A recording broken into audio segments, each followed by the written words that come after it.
ಮಳೆ ಮಳೆ ಮಳೆ ಅರೆ ನಮ್ ಕಡೆ ಮಳೆನೇ ಆಗ್ತಿಲ್ಲ, ಬೇಸಿಗೆ ತರ ಬಿಸಿಲಿದೆ. ಇವ್ರೇನಪ್ಪ ಮಳೆ ಮಳೆ ಅಂತಿದ್ದಾರೆ ಅಂತ ಅನ್ಕೋತಿದ್ದೀರಾ? ಹಾಗಿದ್ರೆ ಇಲ್ಲಿ ಕೇಳಿ. ಮುಂದಿನ 5 ದಿನ ರಾಜ್ಯದ ಈ ಜಿಲ್ಲೆಗಳಲ್ಲಿ ಭಾರಿ ಮಳೆಯ ಮುನ್ಸೂಚನೆಯನ್ನ ಇದೀಗ ಹವಾಮಾನ ಇಲಾಖೆ ನೀಡಿದೆ.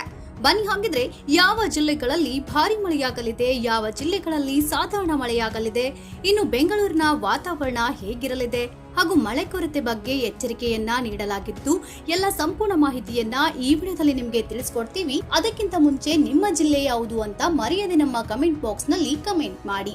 ಹಾಗೂ ನೀವಿನ್ನು ನಮ್ಮ ಚಾನೆಲ್ ಸಬ್ಸ್ಕ್ರೈಬ್ ಮಾಡ್ಕೊಂಡಿಲ್ಲ ಅಂದ್ರೆ ಈಗಲೇ ಸಬ್ಸ್ಕ್ರೈಬ್ ಮಾಡಿ, ಪಕ್ಕದಲ್ಲೇ ಬರುವ ಬೆಲ್ ಐಕನ್ ಕೂಡ ಕ್ಲಿಕ್ ಮಾಡಿ. ಹೌದು, ರಾಜ್ಯದಲ್ಲಿ ಇದೀಗ ಮುಂಗಾರು ಚುರುಕು ಪಡೆದಿದ್ದರೂ ಸಹ ಹಲವೆಡೆ ಬರೀ ಮೋಡ ಕವಿದ ವಾತಾವರಣ ನಿರ್ಮಾಣವಾಗುತ್ತಿದೆ.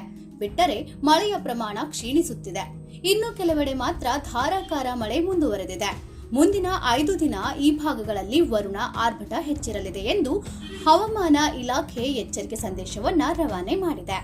ಹಾಗಾಗಿ ಮೊದಲನೇದಾಗಿ 5 ದಿನ ಭಾರಿ ಮಳೆಯ ಮುನ್ಸೂಚನೆ ಇರುವ ಜಿಲ್ಲೆಗಳು ಯಾವುವು ಅಂತ ನೋಡೋದಾದ್ರೆ ಶಿವಮೊಗ್ಗ, ಚಿಕ್ಕಮಗಳೂರು, ಹಾಸನ, ದಕ್ಷಿಣ ಕನ್ನಡ, ಉಡುಪಿ, ಉತ್ತರ ಕನ್ನಡ ಜಿಲ್ಲೆಗಳಲ್ಲಿ ಮಳೆಯ ಪ್ರಮಾಣ ಹೆಚ್ಚಿರಲಿದೆ ಎಂದು ಎಚ್ಚರಿಕೆ ನೀಡಿದೆ. ಇನ್ನು ಸಾಧಾರಣ ಮಳೆಯಾಗುವ ಜಿಲ್ಲೆಗಳು ಯಾವುವು ಅಂತ ನೋಡೋದಾದ್ರೆ ಬೆಂಗಳೂರು, ಕೋಲಾರ, ಚಾಮರಾಜನಗರ, ಕೊಡಗು, ಮೈಸೂರು, ತುಮಕೂರು, ಚಿತ್ರದುರ್ಗ, ಬಳ್ಳಾರಿ ಭಾಗಗಳಲ್ಲಿ ಸಾಧಾರಣ ಮಳೆಯಾಗಲಿದೆ.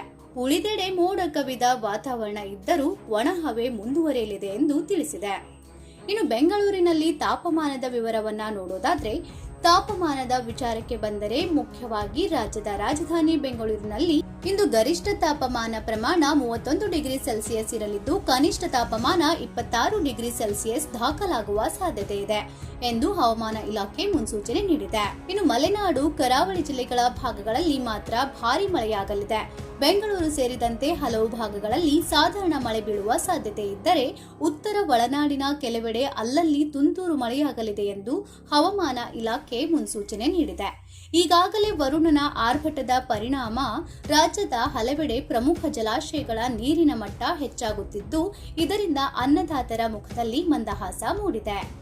ಇನ್ನು ಮುಖ್ಯವಾಗಿ ಮಳೆಯ ಕೊರತೆಯ ಬಗ್ಗೆ ಎಚ್ಚರಿಕೆಯನ್ನು ಸಹ ನೀಡಲಾಗಿದೆ.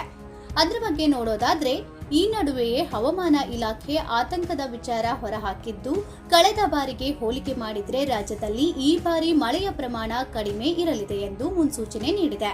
ಇದರಿಂದ ಕೃಷಿಕರು ಹಾಗೂ ಜನರಿಗೆ ಮುಂದಿನ ದಿನಗಳಲ್ಲಿ ಹೀಗೆ ಮುಂದುವರೆದರೆ ಏನ್ ಮಾಡಬೇಕು ಅಂತ ಭಯದಲ್ಲಿದ್ದಾರೆ. ಯಾಕಂದ್ರೆ ಇಷ್ಟೊತ್ತಿಗಾಗ್ಲೇ ರಾಜ್ಯದ ಎಲ್ಲಾ ಜಿಲ್ಲೆಗಳಲ್ಲೂ ಮಳೆಯಾಗಬೇಕಿತ್ತು. ಆದ್ರೆ ವಾಡಿಕೆಯಷ್ಟು ಕೂಡ ಇವಾಗ ಮಳೆ ಸುರಿಯುತ್ತಿಲ್ಲ. ಇದೇ ಚಿಂತೆಗೆ ಒಳಗಾಗುವಂತೆ ಮಾಡಿದೆ.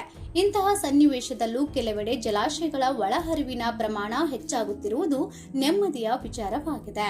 ಒಟ್ಟಿನಲ್ಲಿ ಕಳೆದ ಬಾರಿಗಿಂತ ಈ ಬಾರಿ ಮಳೆಯ ಪ್ರಮಾಣ ಕಡಿಮೆ ಇದ್ದು ಇದು ಅನ್ನದಾತರು ಹಾಗೂ ಜನರನ್ನ ಆತಂಕಕ್ಕೆ ಒಳಗಾಗುವಂತೆ ಮಾಡಿರುವುದಂತೂ ನಿಜ. ನೋಡಿದ್ರಲ್ಲ, ನಿಮ್ಮ ಜಿಲ್ಲೆಯಲ್ಲೂ ಕೂಡ ಮಳೆ ಆಗ್ತಾ ಇದೆಯಾ ಅಥವಾ ಮಳೆ ಆಗ್ತಿಲ್ವಾ ಅಂತ ಮರೆಯದೆ ನಮ್ಮ ಕಮೆಂಟ್ ಬಾಕ್ಸ್ ನಲ್ಲಿ ಕಮೆಂಟ್ ಮಾಡಿ. ಹಾಗೂ ಈ ಮಾಹಿತಿಯನ್ನ ನೀವು ತಿಳಿದುಕೊಂಡಿರುವ ಹಾಗೆ ನಿಮ್ಮ ಸ್ನೇಹಿತರಿಗೂ ಹಾಗೂ ಸಂಬಂಧಿಕರಿಗೂ ಈಗಲೇ ವಿಡಿಯೋನ ಶೇರ್ ಮಾಡಿ ಅವರಿಗೂ ಈ ಮಾಹಿತಿಯನ್ನ ತಲುಪಿಸಿ. ಹಾಗಾಗಿ ಈ ವಿಡಿಯೋ ನಿಮ್ಗೆ ಇಷ್ಟ ಆಗಿದ್ರೆ ಲೈಕ್ ಮಾಡಿ ಹಾಗೂ ಇನ್ನಿಂತ ಹೆಚ್ಚಿನ ಮಾಹಿತಿ ಮತ್ತು ವಿಡಿಯೋಗಳಿಗಾಗಿ ತಪ್ಪದೆ ನಮ್ಮ ಚಾನೆಲ್ ಸಬ್ಸ್ಕ್ರೈಬ್ ಮಾಡ್ಕೊಳ್ಳಿ. Thank you for watching.